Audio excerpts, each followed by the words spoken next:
Welcome back to another episode of the Wet Dreamz Podcast. This is episode 5 of our mini season series, if you will. I'm your host, Jose Gonzalez. I'm a sex therapist, and I work with guys with out of control sexual behavior, couples, but mainly guys with struggle with out of control sexual behavior. I'm Dr. Brad Hinman. I also am a sex therapist. I'm a marriage and family therapist as well.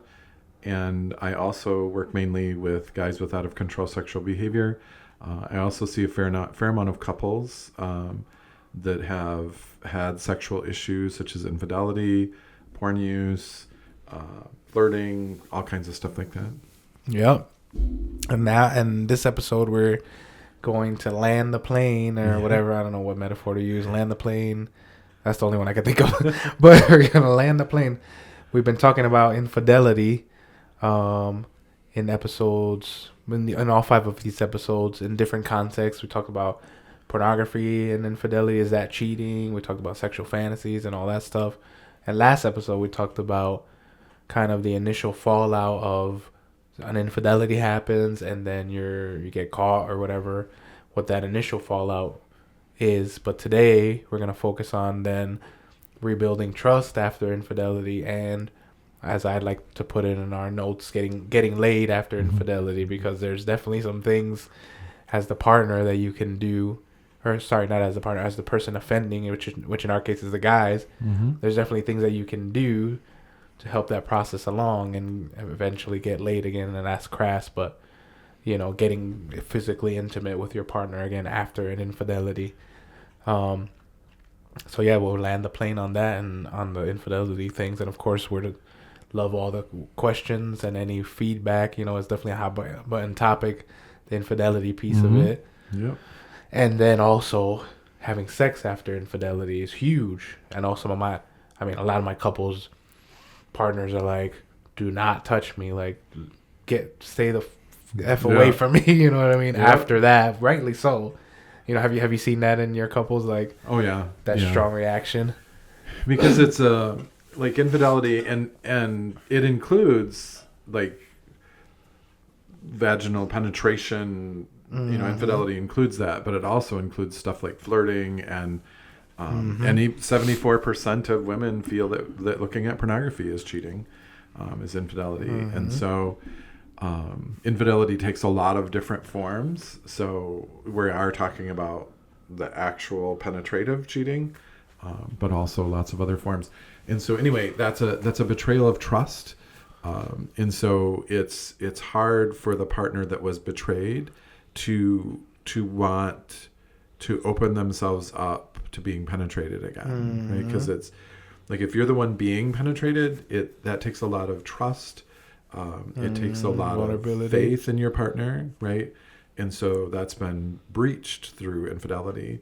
And so it's hard to put it's not impossible though. I want to make that point, that I've worked with plenty of couples who were able to be intimate again after infidelity.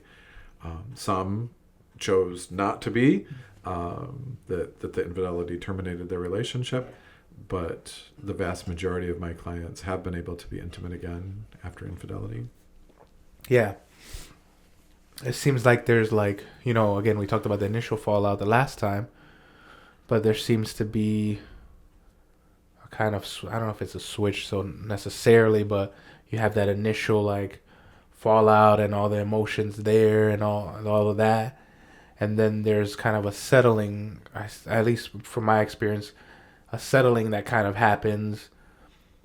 Not necessarily things are okay, but they're just not as bad. You know what I mean? But then I feel like a lot of couples can go through that. Yeah.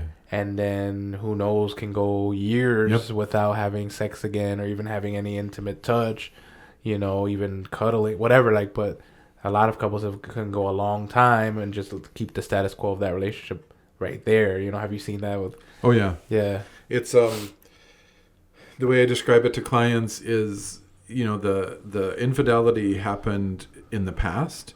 So you have your past relationship to deal with. You have your current relationship to deal with, like where are we going to go on vacation and who's going to pick the kids up from school, and who's going to take them to their dentist appointment. So that's your current relationship. That's your like life still goes on, life still happens, and so you have to kind of negotiate that. But then you have your future relationship. Like, are we ever going to be intimate again? Are we going to reconnect? A question I get asked is, like, is our relationship going to be the same as it was before? Yeah.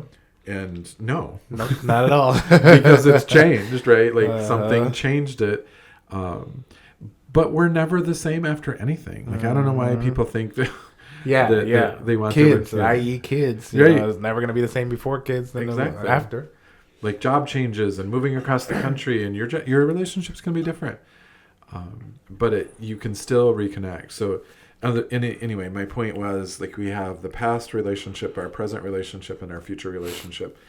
And when I do couples counseling, I work on all three of those at the same time. Right. Because you have to, maybe you don't have to, but I feel like healing from the infidelity is important.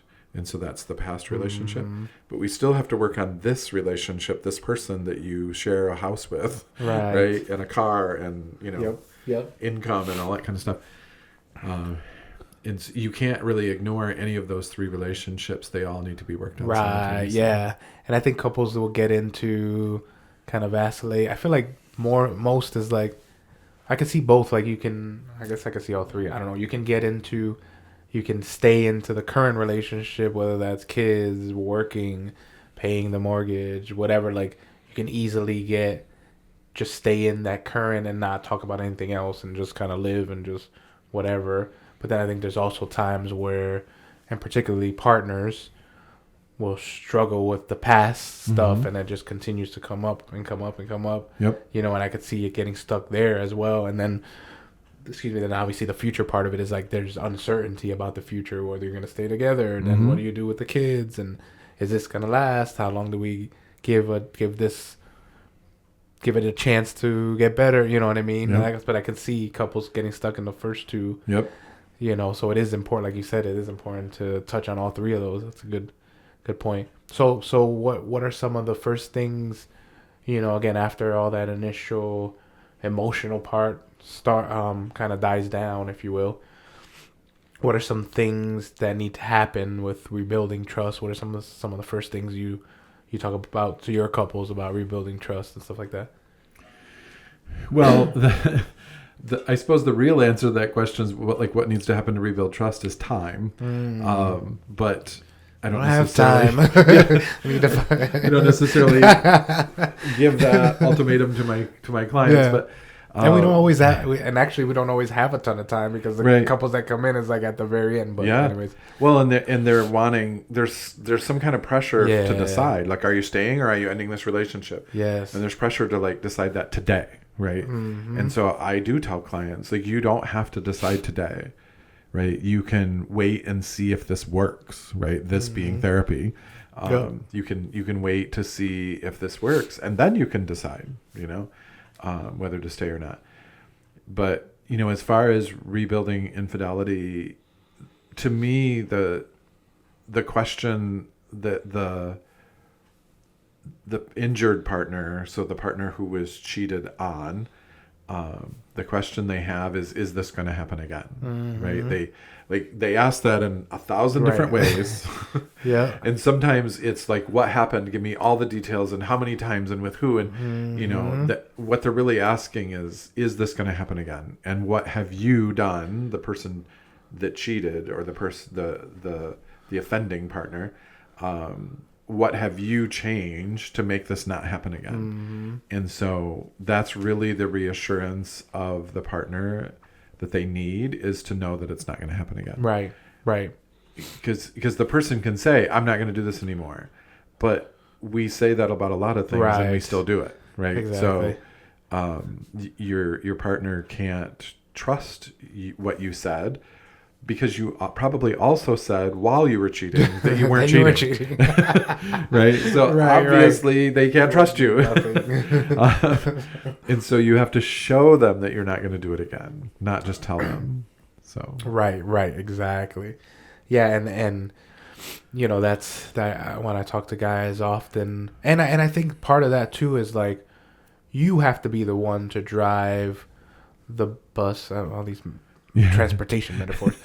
You have to be the person that drives the bus or whatever in putting those things in place. That's why I often will tell my guys, like, it shouldn't be like she's coming to you like, hey, what if you do this? What if you like block porn, or what if you put this on your phone, or what do you think this, like, you have to be the one that drives that, and you have to be the one bringing those things, like, hey, would this help you feel more safe if I did this, or you know, I talked to my therapist about this part of why it influenced why I did it, like, I'm sharing with you. Like, the person that offended has to be proactive, I feel like, in giving that information, or in bringing up ideas of like, do you think this will make you feel more comfortable if I sent you a picture from when I go to this place to make sure you know that I'm there, whatever, you know. Yep. Because so often, I think a lot of times they take a passive role. Yep. And then not only did you offend, but then now it's on her to make the relationship better alone. Yep. You know Yep. what I mean? Like double negative. It happens all the time, because what happens is the person who got caught, they don't want to talk about this anymore, right? Because talking about it makes you upset as my partner, and it makes me upset because you're upset now. So I don't want to ever talk about it again. Right. Move on. Like the day I got caught, that's the last day we're ever going to talk about this again, right? Right. Because it causes pain in you and in me, right? And so they don't ever want to talk about it again. They don't want to be reminded to put blockers on your phone or whatever, because that's just reminding me that I hurt you, and then it hurts me to be reminded that I hurt you. So I don't want to go there either, right? Right. But really the key is, like you said, and I agree, that if you did the infidelity, then you need to come up with solutions that's not going to happen again. Right. So that your partner can trust you again, so that you can get laid again. Right? Exactly. like you have to do something. You can't just sit there, because then the person, really what you're forcing your partner to choose between is the way that your relationship is now versus leaving. Right? You're not giving them a viable choice of a new, better, improved relationship or leaving. It's the lying and the cheating versus leaving. Yeah. That's not much of a choice. Yeah. Right. Tack on what the relationship was, or at least what they thought the relationship was before. Right.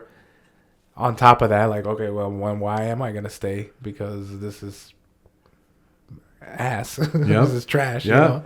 Well, and like you said, it's what they thought the relationship was before. Like, I've heard from so many partners who were cheated on that they were like, I thought my relationship was great. Perfect. Yeah, I thought it was perfect, right? We created the life that I thought we wanted, and then the other person cheated, and it destroyed that whole fantasy / reality of what your relationship was, right? Right. Like, it is romanticized, I think, like sometimes, I mean, I think we all do that, right? Like we when we're happy, we see things to as evidence of our happiness, right? But then when you're not happy, when you catch your partner cheating, then you look for evidence to support the negativity, right? The disaster that's my relationship now. Yeah. And so, like, I do think we romanticize our relationships before cheating occurs. Yeah. And then we kind of want to return to that, to that kind of fantasy state. But we know that things aren't perfect, right? And they need to be worked on and improved. And so it is difficult. Yeah. Like relationships after infidelity. Yeah. It's difficult, but not impossible. Right, for sure. So I think it seems like one of the big steps is acknowledging that the relationship is going to be different, both in what you're, as partners, what they thought it was, and in, and the fact that there were things that could have been different in the past or whatever, or things that should be different in the future to prevent it. Not that, we've had that discussion of like the relationship causing someone to be unfaithful. That's not it. But you can improve the relationship to hopefully try and prevent it in the future or whatever. So you have to acknowledge, one, that it wasn't as great as it was cracked up to be, And then 2, how can we make it better to improve it in the future? Because they definitely had cracks in the armor, if you will, or whatever, clearly. And we've said a couple of times already, the relationship will be different.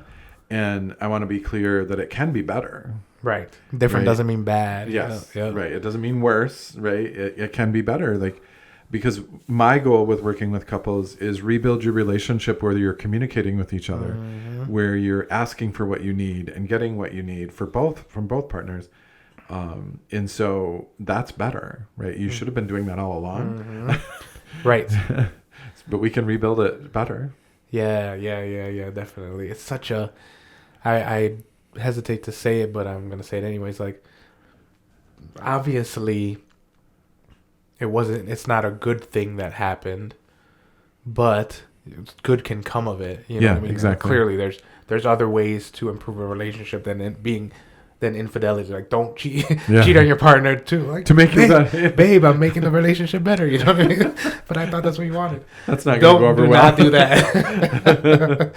But it can actually be a better thing for your relationship on the other end of it. You know. Yep. Hard to see in the moment, but truly, like we've seen it. Like we've seen couples before and after sometimes of infidelity. I've seen at least a few couples before something and then later after whatever, and it's a way better relationship. Yeah. So it can happen. You know, it's hard to think about in those terms. Like, no, this was the shittiest thing that could ever have happened to our relationship. You know. And that's true, but then we can make lemonade out of it, right? Like, exactly. Know, we can. Your choice is to let the infidelity destroy your relationship, or rebuild your relationship better, right? Yep. To me, those are the choices. Yep. So what are some, what are one thing, but maybe a few things. What are some things both while they're rebuilding trust, both a partner can focus on, and the offending person can focus on or think about? What are some, at least one of each? What do you think? Have you seen? There's lots of things popping in my head. Yeah, I know. I got it for sure. So probably one thing that's kind of rising to the surface is for the person who cheated, so for the offending partner, I think being honest, right? Being open, both about temptations and ways that you're improving yourself, things that you're trying that's working, things that you're trying that's not working, to keep you away from being unfaithful again. But that's the change that your partner is looking for, right? They want to see that you're trying. If they see you not trying, they're going to assume that you're just waiting for your chance to cheat again, right? Exactly. So they want to see differences, and it is hard. What I'm talking about is hard. It's difficult to do because it involves. Let's say porn is the avenue of unfaithful infidelity, right? And so oftentimes your partner will want you to tell them when you're tempted to look at porn. Our clients don't want to tell them because it's saying that I'm weak, right? That I can't control this temptation. Weak emotionally and physically and spiritually and all those ways, right? Like, I think that's garbage. That doesn't mean you're weak at all. By telling somebody that you're tempted, that's actually strong. Right. That's courage, right? Yeah. To do that. But my clients say, well, I can't do that because I'm weak. But in another reason they can't do that, they can, that's why I'm doing air quotes, but they say I can't do it, is because it's going to hurt my partner, right? If I cheated on you with porn and I tell you that I'm tempted to look at porn again, that's going to hurt you again. And I don't want to hurt you, so I'm not going to tell you. But the lying hurts worse. Worse, yep. Right? And lying by omission is still lying. Right? So lying by not telling them when you're supposed to tell them is still lying. Right? And so, but clients say that all the time. Like, no. Because they'll come in and tell me, and I'm like, did you tell your partner? No. Are you going to? No. Why would I do that? Did your partner not ask you to tell them the next time you're tempted? Right. Well, yeah. They don't know what's going on. So you're cheating on them again. right. Because you're not telling the truth now. And I tell them, like, not telling them the truth is you're damaging your future relationship now. The infidelity damaged your past relationship, but now you're actively damaging that future relationship because you're just proving to your partner they can't trust you. Right. They can't trust that you're going to do what you say that you're going to do, or that you're not doing what you say you're not going to do. Right. Exactly. So honesty. Yes, I got you. Yes. And I for the injured partner, I think one of the things, and again, there's multiple things on both sides, but one of the things that the injured partner can work on is, affirming your partner, validating the good that you do see this person doing, because we all need to be told that we're a good boy or a good girl, right? Like we all need to be told that we're doing a good job. And I think like if we lined up 1 billion people, it's probably a little more skewed to that men need that more, but both genders want to be told that they want to be validated and affirmed and all those kinds of things. But men definitely crave that. And so, if your partner has done something to hurt you, you should catch them being good. Like you should look for ways to affirm them and validate them. And sometimes I get pushback from that, from the injured partner. They're like, well, why do I need to affirm him for doing stuff that he should be doing all along? Do you want him to keep doing it? Right. Or do you want him to stop doing it? Yeah. Right? Like, because if I always use with my clients the example of with my marriage at home and the dishwasher. And, when I empty the dishwasher, I always tell my wife, look, I emptied the dishwasher. And she's like, uh-huh. And then she walks away. And I'm like, if you ever want me to empty the dishwasher again, you better tell me that I was an awesome dishwasher emptier. Because why do I want to keep doing something that I don't get anything from that? I can pull a dish out of the dishwasher and eat from that. Right. Like it doesn't have to be in the cupboard. Like, so why am I going to do something if I don't get validated for it? Right. Yeah. And so just catching your partner being good, catching them doing something. Another complaint I get from injured partners is, I don't want him to think everything's okay. Yeah. Like definitely. if I say, thank you for emptying that dishwasher, that really helped me out. Like, oh, we're good. He's going to think everything's fine in the relationship and everything's great. And I'm like, no, because he knows that he hurt your feelings. He knows that he devastated this relationship. He's not forgotten that. Right. But then validate him and tell him everything's not all better, but thank you for emptying the dishwasher. Right. Even that, exactly. Yeah, it still has the same effect. Right. This doesn't mean that it's perfect again or whatever, but thanks, you know. Yeah. Well, and I think for both of those things, it's really like getting into that discomfort, being okay with. They're both very uncomfortable for both partners. I think both being honest with your partner about being tempted, or say if you're having a fantasy about one of your coworkers, or you see a woman and you're fantasizing, that's very uncomfortable to be like, yeah, I had these thoughts, I didn't do anything, whatever, you know what I mean? Just to even share that. Yep. And then on the flip side, to be able to affirm, even though you're feeling hurt and you're feeling pissed off and you're feeling betrayed, to then now turn it and be like, oh, you're doing so good. I get the discomfort on both of those. But if it was comfortable, you would have been doing it before, or it's not going to be comfortable because that's just the relationship you had before. Those same patterns is the one that you had before, and that got you into trouble in the first place to some degree. You know what I mean? It's going to be uncomfortable, of course, because this is a new patterns, a new relationship that you're building, Right. And every new skill is uncomfortable, right? When we first learn anything, it's awkward and uncomfortable. Like learning how to drive, or learning how to ride a bicycle, or learning how to be in a relationship. It's all uncomfortable and awkward.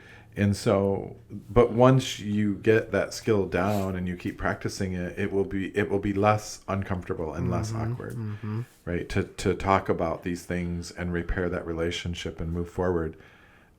We can't. I suppose some people can. I don't think it's necessarily a good thing to walk through life avoiding all things that are uncomfortable. because we wouldn't succeed, we wouldn't improve, we wouldn't grow, we wouldn't learn new things, right? So definitely, it is possible to do it, and it's the right thing to do. Yeah. Well, and speaking of uncomfortable, this kind of transitions to the next area, whatever. There's nothing more uncomfortable than probably sex after infidelity, I would imagine. I mean, first of all, just couples talking about sex is always uncomfortable, at least when I experience it in session, more often than not. But then, let's talk about having sex after an infidelity, how uncomfortable that is, have you seen that in your clients? Oh yeah, all the time. Like, it's rough. It is rough, and it's really not something to necessarily rush back into. Yeah. A lot of the guys listening to this, they just turned off our podcast there. Click. Sorry, guys. But it's sort of like, who says I love you first in the relationship, right? We don't rush into that, right? And so it needs to be done right? Your partner needs to be comfortable with that. You don't want them to rush into that. You don't want to guilt them into it or shame them into having sex with you, because that's not what you want. Yep. And so it's the same as like pity sex, if you will. Yeah. If like couples are like, I'm not really into it, but you can just do what you want to me, as a woman telling to the guy. Like, most guys aren't gonna be like, okay, cool, that's awesome. They want their partner to be engaged in it. So it's the same rule applies. Right. And there are ways to help them to want to do it, right? And establishing trust and communication, and because again, if you're asking somebody to be penetrated, that's a very vulnerable position. I don't think we talk enough about that. Yeah. Like you're asking somebody to literally open themselves up to you, and that can be difficult after they've been hurt, because they're like, I'm just going to be hurt again, right? And so that needs to be safeguarded. And when you're ready to re-engage, there's ways to do that. Sorry to interrupt. I do truly think that we don't talk about that enough. Like, I think as guys, heterosexual guys that don't engage in receiving penetrative sex, all that, there's no other, like, what's a comparison to that, like someone truly being inside you, to be crass. You know what I mean? Like, I feel like most guys, heterosexual, don't have a frame of reference for that, and how important that and how vulnerable that is, Exactly. It's insane. It is, because there is, I mean, I'm sure if we sat here for half an hour, we could come up with a comparison. But it's you're asking a lot from somebody, especially after you hurt them, right? To allow themselves to be vulnerable with you again. And it is, I've said it probably 5 times, but I'm going to keep saying it. It is possible, right? But it's difficult, right? Yep. And, I think reestablishing that trust, reestablishing communication, improving those things, right? Improving your communication. Because I've said in other podcasts, couples don't communicate enough, period. And we definitely don't communicate enough about sex. And what we want and what we don't want and what we like and what we don't like. We don't communicate enough about that. We have to read our partner's minds, and sometimes we guess incorrectly, and then we get in trouble for that. And so, I think reestablishing a connection, going on. Do you want me to talk about? Yeah, that was going to be my question. What are some things the couple needs to think about when we? Yeah, go for it. That's what I want. You read my mind. Pull the reins back, or whether I'm going to go forward. As you can see, I'm the orchestrator of what. I don't know.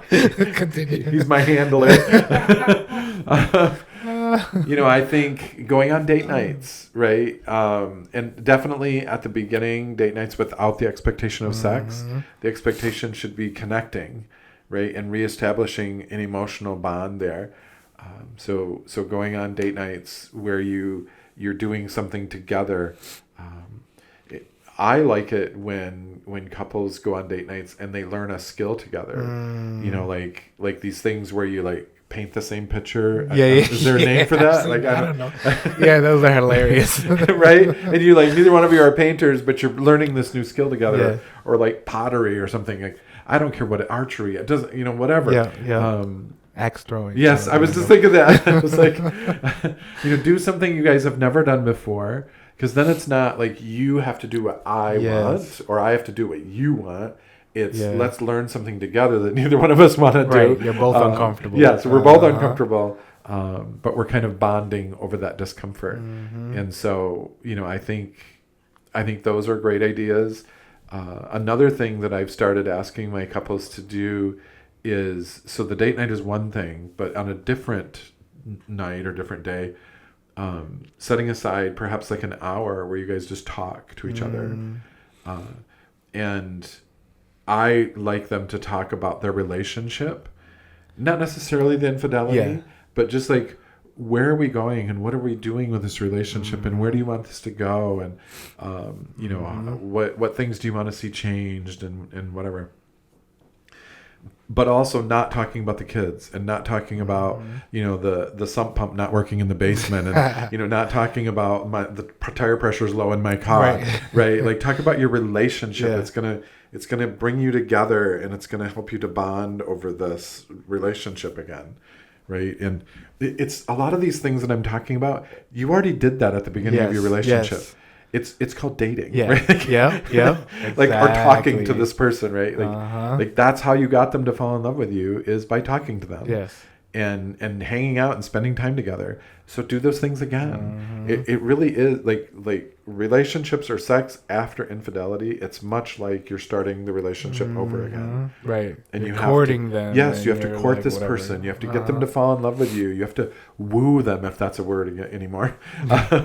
Like you have to get them interested in you and help them to remain interested. Like you have to keep feeding that fire, kind of thing. And so those are some of the ways that you move towards that. Here's a random one on that line. I feel like I've heard it a couple times, like whether or not they're actually doing all the things, but I've definitely heard from guys like, I'm trying all the things and I'm doing, I'm courting her and dating her and I feel like I'm doing all the things, but then they just won't give me sex. Basically, they don't say it that way, but it just doesn't happen. Like, what are your thoughts about that? I feel like I've heard that a fair amount. Again, I don't know whether it depends on if they're actually doing the things, but if someone is actually doing the things and then there's still that block, like what do you think about that situation? Because I thought that too. I'm like, are they actually doing it? Yeah. That was my first thought too. Doing it. So if we assume that they're actually doing let's assume that they are doing a great job. Then I would ask, then what is the point of you doing these things? Is it to get sex? Right. Because you're doing the right thing for the wrong reason. Right. Because really, and this is going to be controversial, what I'm going to say. Good. Like guys want sex, but what I think they really want is closeness and emotional connection and validation and affirmation and all those words like that. And we get that through sex, right? And so we say, I want sex, but what we really want is connection. Right? And so if you date your partner and you take them out and you learn new activities and you spend an hour staring longingly into their eyes and conversing about how awesome that they are, that is going to get you connection. And it probably is going to get you sex. Right. If you're doing it right. Yes. If you're doing it the right way, with the right intentions and doing it well, you should get sex. Yes. Yeah, exactly. And once that trust is reestablished, then that person's going to be more open to having sex with you. And so, just like it was at the beginning of your relationship. Exactly. Right? Now, I know some couples, like, they have sex on the first date or whatever. And that's fine if that's the way you wanted to do it. But we're kind of starting over, so to speak, because we want to start having sex again. And so the key to that, the easiest and the best way, is to do that through reconnection, emotional and physical reconnection, right? And then the person's going to trust you more, and they're going to allow themselves to be open for that next step, which is scary to them because you were in a sexual relationship with this person that you cheated on. And so you're asking them, in their mind, you're asking me to go backwards. Right. Right. And potentially the next sexual experience from that person, say, for example, is then your spouse or whatever. Like, think about how that makes them feel, like your next experience being me after you've cheated on me with someone. You know what I mean? Like, you have to think about that. Yep. And so it is a difficult thing. And so, take your time, be careful, be deliberate, be honest,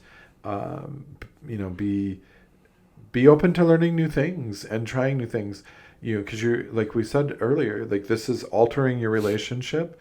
You did that. You changed this relationship. And so now you need to be open to reconnecting with your partner. That I've dealt with a lot of men, and I don't know if you can reel me back in if I'm changing. No, go for it. You're good. But I've dealt with a lot of men who have committed infidelity, and so none of the men that I've dealt with that have committed infidelity did not want to be with their partner anymore. So what I just said is 100% of them wanted to stay with their partner. Even though they cheated. Right? And I think that just blows people's minds when I say that, because we as a society, and including the injured partner, thinks you don't want to be in a relationship with me anymore. That's why you cheated. That's not true. None of the men that I've dealt with that cheated felt that way. Right. None. Right. They all wanted to stay with their partners. Yeah. And so I think that's a myth. I think it's an inaccurate assumption that we make, including the injured partner. They're assuming you don't want to be with me anymore. And so that's why sometimes they react in desperation. I mean, I've had injured partners that they go get cosmetic surgery, they get breast enlargements or whatever to make themselves more desirable to their partner who cheated on them. And I'm like, they already want to stay with you. You don't need to alter your body. You already got them. Like, right, exactly. So, yep, definitely. Yeah, well, and I think the theme also that comes out is the pace of it, and I think we hit most of our stuff we were talking about today, but I think the pace of, especially when it comes to actually then engaging in the physical part of it, like going slow and going at your partner. I'll talk to the guys, going at your partner's pace. You have to have patience, whether that's like you start making out and then she feels uncomfortable and it's like, oh, we need to stop. Okay, you stop. Whether you give each other massages and then that's all that happens that night and you just move on. Like, you have to have patience and go at a slower pace. Like, and it may be sexually frustrating, I guess, but you're not gonna die from blue balls, Yeah. Like, go slow, like, take it, and that shows to her that you're there. That shows her that I'm not just here to get off. Right. I'm here with you. I'm here to go at the pace that you want, and whether it's we actually do have sex or have physical contact or not, I'm here. You know what I mean? And I think that speaks way louder at times than actually just going through with it and be like, oh, you know what I mean? Right. And I think that, we don't.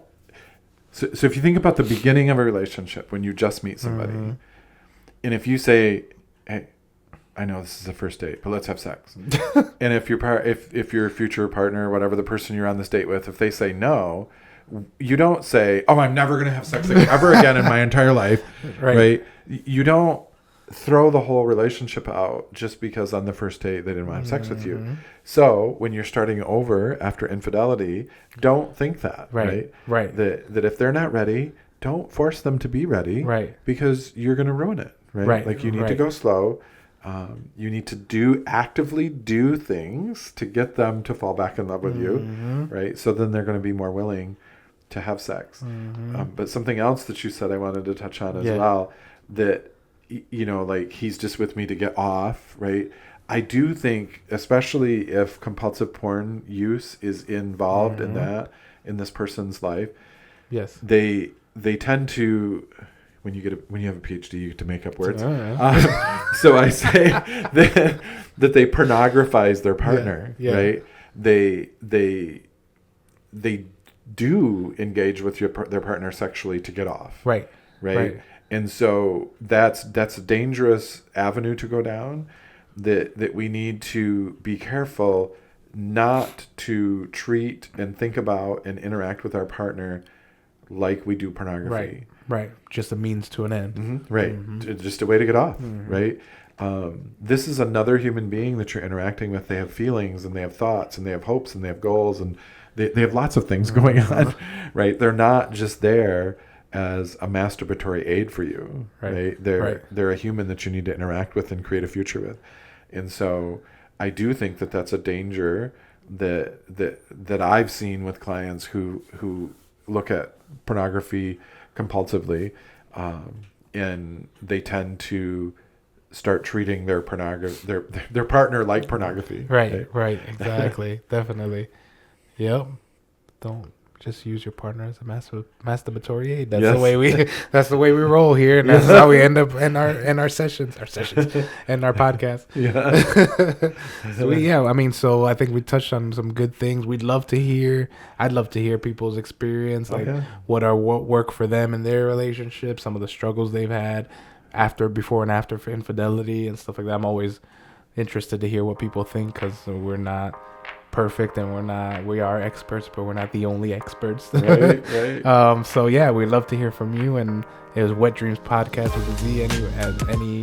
Any of the social media you can be on, and we thank you guys for listening. Yeah, thank you. I'd love to hear your comments. The Wet Dreamz Podcast and any content posted is intended for general information, educational, and entertainment purposes only. We are not responsible for any losses, damages, or liabilities that may arise from the use of this podcast. It is not intended as a substitute for the advice of a physician, professional coach, psychotherapist, or other qualified professional, diagnosis, or treatment. Listeners should not disregard or delay in obtaining a medical advice for any medical or mental health condition they may have, and should seek the assistance of their healthcare professionals for any such conditions.